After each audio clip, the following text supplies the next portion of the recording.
Hello everyone, my name is doctor Manish Yadav और आज हम यहाँ पे एक बहुत ही प्रमुख टॉपिक पे बात करने वाले हैं। और ये एक ऐसा सब्जेक्ट है, एक ऐसा टॉपिक है जो मुझे लगता है कि जितनी बीमारियां हैं उन बीमारियों में सबसे इम्पोर्टेंट ये बीमारी देखी जाती है जो बहुत ही कॉमन पाई जाती है। और ये चैलेंजेस जो हैं ये बहुत कॉमन है सोसाइटी में। बट इससे सबसे बड़ा प्रॉब्लम ये है कि लोग इससे डरते बहुत ज्यादा है। और हर पेरेंट स्पेशली ये चाहता है कि मेरे बच्चों को ये ना हो, और वो होने के बाद उनका जो फियर फैक्टर है या उनका जो डर है वो अपना it is like going high on the sky. और उसको कहते हैं हम बुखार, फीवर। सो बेसिकली यहाँ पे हम बात करने वाले हैं फीवर के बारे में और थोड़ा बहुत समझेंगे कि ये फीवर क्या होता है, फीवर क्यों आता है, फीवर आना चाहिए कि नहीं आना चाहिए, और फीवर आएगा तो हमने क्या करना चाहिए। ऐसा कहते हैं कि सबसे बड़ी बीमारी इस दुनिया में, सबसे बड़ी बीमारी इस दुनिया में है डर।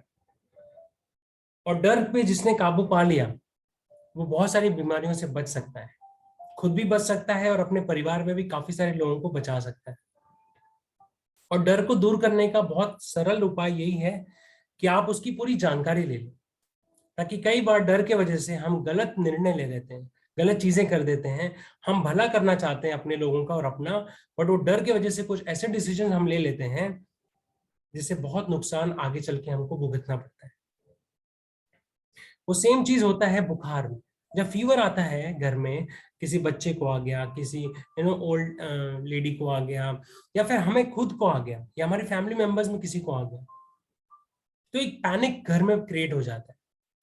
और वो पैनिक जो है वही आपको कंपेल करता है बहुत सारे ऐसे डिसीजन लेने के लिए जो फियर बाउंड होते हैं। और उसे उसका शायद फीवर तो चला भी जाएगा, बट उसके बाद जो उसका साइड इफेक्ट्स है या उसके बाद जो बॉडी जो प्रॉब्लम में जाती है उसके बारे में आपको जरा भी अंदाजा नहीं है। तो उसके लिए आज हम बात करेंगे, थोड़ा बहुत हम डिस्कस करेंगे, और मैं कोशिश करूंगा कि आपको कुछ अच्छे इंफॉर्मेशन दूं, कुछ अच्छे नॉलेज दूं, ताकि आप इसको ग्रहण करें और अपने फैमिली के लिए और अपने खुद के हेल्थ के लिए जागरूक बने और सही डिसीजन लें बीमारी के समय में। सो बुखार मतलब क्या? बॉडी का एक टेम्परेचर है जो around 37 degree Celsius means 98.6 degree Fahrenheit normal होता है। अब देखा गया है कि फीमेल्स की बॉडी जनरली मेन से ज्यादा हॉट होती है, गर्म होती है, राइट, टच करने पे। और इवन फीमेल्स में देखा गया है कि अगर वो मेंस्ट्रुएशन के पीरियड में है, मेंसेस के दौरान है, तो body temperature around 0.4 to 0.5 degree बढ़ जाता है। यंग लोग जो होते हैं उनकी बॉडी ज्यादा गर्म होती है compare to the older people. ये कुछ बेसिक पैरामीटर्स है। अब बुखार में होता क्या है, बुखार होता क्यों है? इसका सबसे बड़ा जो कारण है वो ये है कि इन्फेक्शन। जब जब बदन में, आपके बॉडी में इन्फेक्शन जाएगा, चाहे किसी भी माध्यम से जाए, आपको बुखार होता है। सो जब इन्फेक्शन आपकी बॉडी में जाता है तो जो आपके बॉडी की सेल्स हैं, वो सेल्स क्या करते हैं, वो सेल्स बेसिकली एक सिग्नल भेजते हैं आपके डिफेंस मैकेनिज्म को। सबसे बड़ा जो डिफेंस मैकेनिज्म जो एक्चुअली आपके बॉडी टेम्परेचर को कंट्रोल करता है उसको कहते हैं हाइपोथैलेमस, जो आपके ब्रेन में होता है। माय डियर फ्रेंड्स, मैं खुद एक डॉक्टर हूं, बट मैं आपको सच बताऊं, इस दुनिया में आपके लिए सबसे बड़ा अगर कोई डॉक्टर है तो वो सिर्फ और सिर्फ आपके अंदर एक डॉक्टर बसा हुआ है, वो है। बाहर के जितने भी डॉक्टर हैं वो आपके अंदर जो डॉक्टर है उसके सामने फेल है। बिकॉज भगवान ने, नेचर ने आपके डिफेंस मैकेनिज्म, आपका जो डिफेंस मैकेनिज्म है उसको हम डॉक्टर विद इन कहते हैं। और डिफेंस मैकेनिज्म इतना बढ़िया डॉक्टर है, उसे पता है कि आपके शरीर को संभालने के लिए, बचाने के लिए, जिंदा रखने के लिए क्या क्या चीजें करनी चाहिए। तो उसी डिफेंस मैकेनिज्म का एक पार्ट है हाइपोथैलेमस। जब इंफेक्शन बॉडी में जाता है तो सिग्नल सेल्स जो है वो सिग्नल देते हैं आपके हाइपोथैलेमस के, कोई प्रॉब्लम आ गया, प्रॉब्लम हो गई। और हाइपोथैलेमस एक हार्मोन सीक्रेट करता है जो पूरे बदन में जाता है, और वो हार्मोन बेसिकली आपके ब्लड में जाके, आपके सेल्स में जाके आपके बॉडी टेम्परेचर को बढ़ाता है। कैसे करता है वो? ये हार्मोन्स बेसिकली सम प्रोटीन्स, कुछ प्रोटीन्स होते हैं। ये कैसे करता है? आपके जो एक्सटर्नल पार्ट्स है ना, हैंड्स हैं, फीट हैं, जो एक्सटर्नल बॉडी जो भी आपको दिख रही है, वहां जाके ये ब्लड वेसल्स को कंस्ट्रिक्ट करते हैं, उनको सिकोड़ा कर देते हैं, फैट सेल्स को बर्न करने लगते हैं, जो जहां जहां फैट सेल्स होते हैं वो जलने लगते हैं, और आपके मसल्स जो स्पेशली हाथ में, पैर में, बॉडी में जो ऊपर की तरफ हैं, वो सेल्स को ये कंस्ट्रिक्ट करते हैं, मसल्स को कंस्ट्रिक्ट करते हैं। इसके वजह से खून का दौरा आपके बाहरी शरीर को न जाके आपके जो इंटरनल ऑर्गन्स हैं उसकी तरफ ज्यादा जाता है, इसीलिए आपको ठंडी लगती है, इसलिए कपकपी होती है, चिल्स होती है, क्योंकि यहाँ सर्कुलेशन बंद हो गया, काइंड ऑफ कम हो गया, इसलिए आपको ठंडी लगती है। और इसी तरह से सर्कुलेशन कम होने की वजह से जब बॉडी का पूरा ब्लड सर्कुलेशन आपके वाइटल ऑर्गन्स को बचाने की तरफ जाता है या उसकी तरफ फ्लो होता है, बॉडी का टेम्परेचर आपका धीरे धीरे बढ़ता है। सो हाई बॉडी टेम्परेचर, और हम इससे डरते हैं, तो क्या ये सही है कि गलत है? ये बॉडी का जो टेम्परेचर बढ़ रहा है, जो बॉडी इसको बढ़ाती है, ये गलत है कि सही है? इवोल्यूशन, ऐसा कहते हैं कि फीवर एक इवोल्यूशनल सर्वाइवल मैकेनिज्म है। ये फीवर आज से नहीं है, जब से दुनिया बनी है, जब से इंसान इस धरती पे आया है, तब से लेके आज तक बहुत सारे डिफेंस मैकेनिज्म हैं इंसान के, जो उसको बचाते आए हैं खराब खराब सिचुएशन से। उसमें एक डिफेंस मैकेनिज्म है आपका फीवर। तो जब से दुनिया बनी है, तब से जब इंसान लेके आज तक बॉडी फीवर प्रोड्यूस करते आई है, फीवर प्रोड्यूस करते आई है, फीवर प्रोड्यूस करते आई है। जब जब उसको स्ट्रेस हुआ है, जब जब उसको इन्फेक्शन लगा है, जब जब कुछ प्रॉब्लम हुआ है, वो फीवर प्रोड्यूस करते आई है। मेरे प्यारे दोस्तों, इस बारे में सोचिए जरा, इतना इवोल्यूशन हो गया, इतने साल से हम धरती पे हैं, और अब जाके हम इंसान के रूप में पहले भी थे और अभी भी हैं, बट इवोल्यूशन हो चुका है। मतलब बहुत सारी चीजें हमारे बॉडी में चेंज हो चुकी हैं, जो जरूरत नहीं थी हमें वो सब चली गई हैं। आप सबको पता होगा, हम टेल टेल था हमको, टेल है ना, टेल है, टेल बोन जिसको कहते हैं, हमें पूंछ थी, राइट। अपेंडिक्स करके एक ऑर्गन है, जो ये सब वेस्ट हो गए हैं, अभी बॉडी को इसकी जरूरत नहीं है, तो ये कुछ काम के नहीं है, इसके लिए इसका कोई उपयोग नहीं है। बट जो चीज बॉडी ने इवोल्यूशन से लेके अभी तक बचा के रखी है, और वो बार बार उसी चीज से खेल रहा है, उसी चीज को यूज कर रहा है हर जनरेशन में जब आप पैदा हो रहे हैं, तो आप सोचिए कि कितना इंपॉर्टेंट होगा वो चीज। तो हम इसको थोड़ा समझते हैं। इवोल्यूशन की जब हम बात करते हैं और हम कह रहे हैं कि फीवर एक अच्छा मैकेनिज्म है, जो तब से लेके आज तक है और आगे भी रहेगा। बहुत सारी प्लांट्स हैं और एनिमल्स हैं जिसमें ये फिनोमेना भी देखा जाता है, सिर्फ इंसानों में नहीं। बहुत सारे ऐसे प्लांट्स हैं जिनमें अगर उनको इन्फेक्शन लग जाता है, इन्फेक्टेड हो जाते हैं, तो उनकी पत्तियां जो हैं, वो पत्तियां गर्म हो जाती हैं, और वो गर्मी से बेसिकली उस बीमारी से लड़ते हैं और फिर वो ठीक हो जाते हैं। तो क्या आपने कभी देखा है कि किसी पत्ती को पैरासीटामोल खाते हुए? कभी किसी किसान को देखा है पौधों में आइबुजिसिक का सिरप डालते हुए या पैरासीटामोल का सिरप डालते हुए? क्या आपने कभी देखा है? मैंने नहीं देखा है। उसके बावजूद प्लांट्स इतने अच्छे, तगड़े और मजबूती से खड़े हैं। इसका मतलब क्या है? कि पैरासीटामोल कोई रामबाण नहीं है। और ये मेरा नेक्स्ट टॉपिक है, मैं इसके ऊपर बोलना चाहता हूं दिल से कि प्लीज पैरासीटामोल को अपना चॉकलेट मत बनाइए। मैं देखता हूँ कई बार लोगों के पास शायद इंपॉर्टेंट चीज, वो डॉक्यूमेंट घर पे भूल जाएंगे, बट कहीं ट्रैवल करने जा रहे हैं तो उनके पैरासीटामोल हमेशा जेब में होगी या बैग में होगी। उन्हें लगता है कि पैरासीटामोल खाने से मेरा बहुत सारा बीमारी ठीक हो जाएगी। पैरासीटामोल खाना एक नॉर्मल बात हो गई है। फीवर आया, एक सिंपल सा आदमी भी आपको बोलेगा अरे पैरासीटामोल खा लो, अरे डोलो ले लो, डोलो। बॉडी आपके डिफेंस मैकेनिज्म से फीवर प्रोड्यूस कर रहा है ताकि वो इन्फेक्शन से लड़े। ये एक लड़ने का मैकेनिज्म है, ये फीवर और कुछ नहीं है, ये आपके डिफेंस मैकेनिज्म का एक सोल्जर है, जो बीमारियां जो आ रही हैं उसको फाइट कर रहा है। और आप क्या कर रहे हो? एंटीपायरेटिक्स देके उसका मुंह बंद कर रहे हो, उसकी आंखें बंद कर रहे हो, उसके हाथ पैर बांध दे रहे हो, और आपको लग रहा है अरे कोई चिल्ला नहीं रहा, चोरी नहीं हो रही है। नहीं, चोर घुस गया अंदर, पर आपने आपके जो पुलिसिंग एजेंट्स हैं उनको चुप करा दिया, उनको शांत करा दिया। सो फीवर शायद बंद हो जाए, चीखना चिल्लाना शायद बंद हो जाए, बट बीमारी आपके अंदर ही रहेगी। तो हो सकता है आप इस सवाल पूछें क्या फीवर से डरना नहीं चाहिए, उससे मौतें भी हो सकती है? अगर फीवर 104 के ऊपर रहा continuously for a long time, हो सकता है आपका किडनी डैमेज हो जाए, आपका लिवर डैमेज हो जाए, ऑर्गन्स आपके अफेक्ट हो जाए 110%, क्योंकि हर चीज का एक लिमिट होता है। इसलिए मैं कई बार अपने पेशेंट्स को ये बोलता हूँ कि 102 तक प्लीज आप वेट करो, उसके पहले मैं बताऊंगा क्या करना है, बट 102 तक एटलीस्ट आप वेट करो। उसके बाद भी अगर फीवर नहीं कम हो रहा, 103 तक जा रहा है, तो आप दे दो आपको जो एंटीबायोटिक देना है, बट एटलीस्ट 102 तक तो पेशेंस रखो। 99, 100, 101 पे आप पैरासीटामोल खिलाए जा रहे हो, I think that's not good. यहाँ पे जो भी बीमारियां आती हैं, आप मुझे एक सवाल का जवाब आप खुद दीजिए, हमें हमारी बॉडी के डिफेंस मैकेनिज्म को मजबूत करना चाहिए कि उसको और तोड़ना चाहिए? तो जब उसका फीवर का जो मैकेनिज्म है उसको अगर आप दबा दोगे, सप्रेस कर दोगे, तो आप उसको तोड़ दे रहे हैं एक तरह से। और फीवर क्यों आता है बॉडी में, उसका एक बहुत बड़ा इंपॉर्टेंट कारण है कि जितने भी बैक्टीरियाज हैं, वायरसेस हैं, वो गर्मी सहन नहीं कर सकते।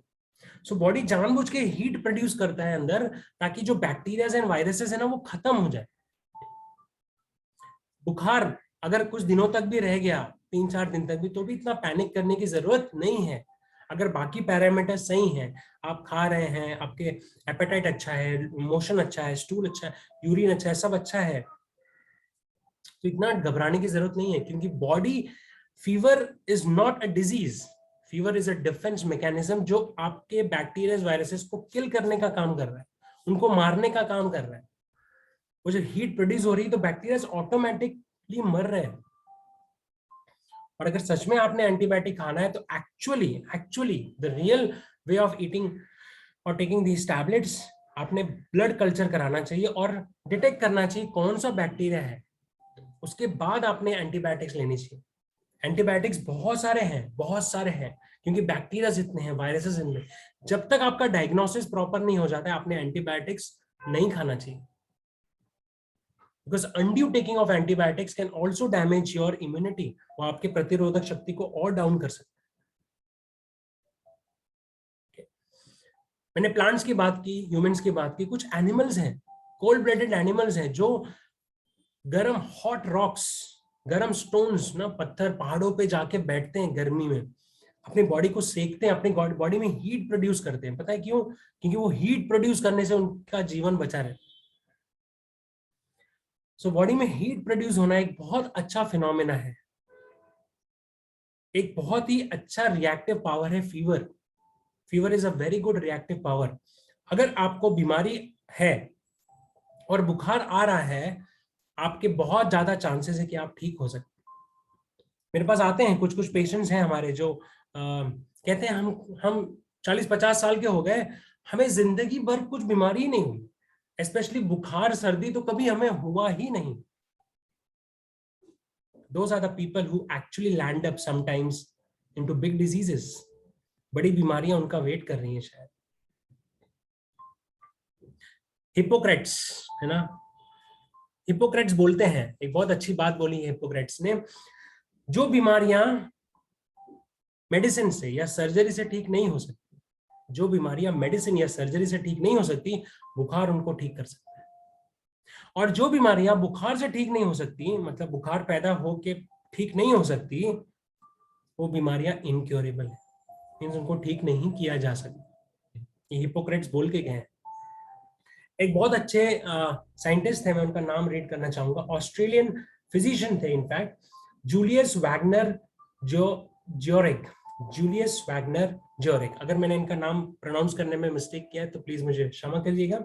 जूलियस वैगनर ज्योरेक, ये ऑस्ट्रेलियन फिजिशियन थे। 1927 में इनको नोबेल प्राइज दिया गया। पता है क्यों? क्योंकि उस समय सेक्सुअली ट्रांसमिटेड डिजीज सिफिलिस एक बहुत बेकार बीमारी है, जो सेक्सुअली ट्रांसमिट होती है, बड़ी तकलीफ होती है उसमें, और बहुत पेशेंट्स होते थे। तो उन्होंने बहुत सारे सिफिलिस जो पेशेंट थे, सिफिलिटिक पेशेंट्स थे, उनके अंदर मलेरिया डाला, मलेरिया के बैक्टीरिया डाले, इनोकुलेट करके, कल्चर करके, जो भी करके उन्होंने डाला, और उन्होंने मलेरिया पैदा किया, तो बुखार को बनाया, बुखार आया उनको, और बुखार आने के बाद उनका सिफिलिस चला गया, और फिर वो बुखार को उन्होंने क्विनाइन जो होता है एंटी मलेरिया ड्रग से ठीक किया। यहाँ फिजिशियन भी बुखार पैदा करके आपकी बीमारी को ठीक कर रहा है और उसे नोबेल प्राइज दिया जा रहा है। और हम क्या कर रहे हैं, हमारा बना बनाया आपके बॉडी में किसी मलेरिया के बैक्टीरिया किसी और चीजों को डाल के इनोकुलेट करके फीवर प्रोड्यूस करने की जरूरत नहीं है, फिर भी हम बुखार से डर रहे हैं। आपके अंदर खुद एक डॉक्टर है, एक डिफेंस मैकेनिज्म जो फीवर प्रोड्यूस कर रहा है, जब दिक्कत होती है फीवर प्रोड्यूस कर रहा है। तो कहेंगे बुखार आएगा तो करना क्या चाहिए हमें? बुखार आया तो सबसे पहली बात आपने ये करनी चाहिए कि आपने उसको मॉनिटर करना चाहिए। कई बार जो बीमारियां आती हैं, जो भी बीमारियां आती है, कई बार लोग कहते हैं मुझे कि अरे डॉक्टर साहब फटाफट दवाई दो, फटाफट मेरे को कल काम पे जाना है। मुझे पता है काम बहुत जरूरी है, बट कई बार ऐसा हो सकता है कि बुखार जो आपको आ रहा है अभी, वो फीवर इसलिए भी आ रहा है कि कुछ चीजें हैं जो आप ऐसा कर रहे हैं जो बॉडी इस वक्त डील नहीं करना चाहता, या आपने कुछ एक्सेस कर दिया, आपने कुछ एक्सेस एफर्ट्स डाल दिए, तो इसलिए बुखार आ रहा है। तो शायद बॉडी बोल रहा है कि थोड़ा देर आप रेस्ट करिए। Why don't you take rest, why don't you hydrate, क्यों नहीं आप रेस्ट करके अपने बॉडी को और हाइड्रेट करते हैं? क्यों नहीं आप स्पंजिंग करिए? 102 के फीवर नीचे है तो उसको स्पंजिंग करिए, आप आराम करिए। क्यों अपने दिमाग को इतना दौड़ा रहे हैं, क्यों इतना एक्सर्शन कर रहे हैं? मुझे पता है बहुत सारी जरूरतें हैं, तकलीफें हैं, बट शरीर ही नहीं बचेगा तो तकलीफों से कैसे जूझोगे? तो कई बार बहुत सारी चीजों को छोड़ना पड़ता है। तो जो बीमारी भी आती है, कई बार हमको बहुत सारी चीजें छोड़ने के लिए आती है। हमने पास्ट में शायद इतना बॉडी को एक्सर्ट कर दिया, इतना बॉडी को एक्सर्ट कर दिया, दिन रात हमने उसको एक्सर्ट कर दिया। अब बॉडी कह रहा है बस करो, नहीं तो फट जाओगे, अब कोलैप्स हो जाओगे। इसलिए वो फीवर प्रोड्यूस कर देता है, ताकि एटलीस्ट 6-7 दिन, 4-5 दिन आप शांति से घर में बैठो, आप रेस्ट करो, अच्छा न्यूट्रिशन लो, खाओ पियो, गर्म सूप पियो, खाना खाओ, है ना, फ्रूट्स वेजिटेबल खाइए। सो स्पंजिंग करिए, हाइड्रेट करिए, रेस्ट करिए। ये 2-3 चीजें अगर आप इसको ढंग से करेंगे तो डेफिनेटली आप फीवर को मैनेज कर सकते हैं। अब हम चलेंगे नेक्स्ट सेशन पे, और कुछ मिनट में बात करना चाहूंगा कि मेडिसिन के हिसाब से हम क्या करें। तो मैंने आपको बता दिया कि 102 के ऊपर गया तो आप paracetamol if you want you can take, but the best way जो मुझे लगता है कि इतने साल का मेरा प्रैक्टिस है और मैंने देखा है पेशेंट्स को ठीक होते हुए ना, हाई ग्रेड फीवर्स 104 तक, 103 तक जाते हुए, और वो ठीक होते हुए, मैंने दोनों तरफ से देखा है। नेचुरली ठीक होते हुए देखा है और आर्टिफिशियली मींस ड्रग देके भी ठीक करते हुए देखा है, एलोपैथिक ड्रग्स देके भी ठीक होते हुए देखा है। और फीवर के बाद या उसके साल, कुछ सालों के बाद, दोनों का जो इफेक्ट है वो बहुत अलग है। तो पहली चीज जो आपको समझनी चाहिए, जो मैं कोशिश कर रहा हूं कुछ मिनटों समझाने के लिए, कि आपके अंदर खुद एक डॉक्टर है, खुद एक नेचुरल डिफेंस मैकेनिज्म है। वो डिफेंस मैकेनिज्म को एक्टिवेट होना बहुत जरूरी है। अगर वो एक्टिव है, अगर वो रिएक्टिव है, आप जरा सोच के देखिए, आपके बिल्डिंग में आपने एक वॉचमैन बिठा के रखा है जो रिएक्ट ही नहीं करता है, जो रात को बैठा रहता है, मे बी नैप ले लेता है, थोड़ी भी आवाज होती है तो उठता ही नहीं है, उसको लगता है होगा कुछ। क्या आप ऐसा वॉचमैन चाहोगे अपने घर के नीचे? क्या आप ऐसा वॉचमैन चाहोगे, एक लकड़ी भी गिरी तो जाके देखता है कौन आया कौन आया कौन आया? कैसा कैसा चाहोगे? सो डिफेंस मैकेनिज्म वैसा ही, आप कैसा डिफेंस मैकेनिज्म चाहते हैं? एकदम ठंडा, रिलैक्स, नॉट रिएक्टिंग, और you want a reactive defence mechanism जो जरा भी गड़बड़ हुआ तो रिएक्ट करता है और आपको अलर्ट मोड में डालता है और आपको बोलता है रुको, आगे डेंजर है। सो डिफेंस मैकेनिज्म को बढ़ाने के लिए, उसको रिएक्टिव पावर को बढ़ाने के लिए, आपके अंदर जो डॉक्टर है उसको हेल्प करने के लिए, ताकि वो आपकी बीमारियों को दूर कर सके, उसके लिए इलाज, जो सबसे अच्छा इलाज है, जो एज अ फिजिशियन मैं जिसको फॉलो करता हूं, मैं करता हूं, वो है होम्योपैथिक मेडिसिन। आज के समय में कोई मुश्किल नहीं है, घर घर में, हर एरिया में, हर स्टेट में होम्योपैथिक फार्मेसीज अवेलेबल है। आप एक अच्छे होम्योपैथिक डॉक्टर से कनेक्ट करिए लोकली, मे बी फोन पे, व्हाट्सएप पे। आज दुनिया छोटी हो चुकी है, हम यहाँ बैठे बैठे every week I am handling 1-2-3-4 cases ऐसे होते हैं जिनको मैं कॉन्टिन्यूसली हैंडल करता रहता हूँ यहीं बैठे बैठे, क्योंकि मेडिसिन अवेलेबल है। आप डॉक्टर से प्रिस्क्रिप्शन लेके आप उसके बारे में जान सकते हैं। सो होम्योपैथी एक बहुत ही अच्छा इलाज है अगर आप अच्छे से एक फिजिशियन को बराबर सिम्टम्स दें, थोड़ा विश्वास रखें, और ये जो मैंने बताया इससे डरे ना, ये फीवर से डरे ना। डर से आप भागते हैं एलोपैथी में, जो कि डैमेज कर सकता है बहुत बार। मैं ये नहीं कह रहा एलोपैथी खराब है, मैं ये भी नहीं कह रहा कि होम्योपैथी ही सबसे अच्छा साइंस है, but yes it is one of the best science. But मेरा सिर्फ ये बताने का आपको मकसद है कि डर से मत करिए कुछ भी चीज। Allopathy is needed when in need, but हर छोटी छोटी चीजों के लिए, हल्का वायरल फीवर के लिए, बैक्टीरियल फीवर के लिए, don't run behind antibiotics and paracetamols, because वो आपके बॉडी को बहुत डैमेज करेगा, आगे चल के इम्यूनिटी बहुत वीक होगा आपका। सो होम्योपैथिक मेडिसिन आपको बहुत अच्छे से हेल्प कर सकती हैं। आपके अंदर जो डॉक्टर है वो डॉक्टर विद इन को ग्रो करने के लिए आपको हेल्प कर सकते हैं, राइट। और इसी, मुझे एक बहुत लोग मुझे पूछते हैं कि होम्योपैथी तो स्लो है ना, बहुत टाइम लगता है, फीवर कैसे ठीक होगा। होम्योपैथी स्लो नहीं है, आप होम्योपैथिक डॉक्टर के पास जाने के लिए स्लो करते हैं, बीमारी को बढ़ाते हैं उसके बाद जाते हैं। हमने हाई हाई ग्रेड फीवर एक एक दिन दो दो दिन में खत्म किया है। So so that's all my friends, and ये एक अंडरस्टैंडिंग मुझे आप सबको देनी थी ताकि बेसिकली आप इसको सीखें, इसको समझें। Thank you very much.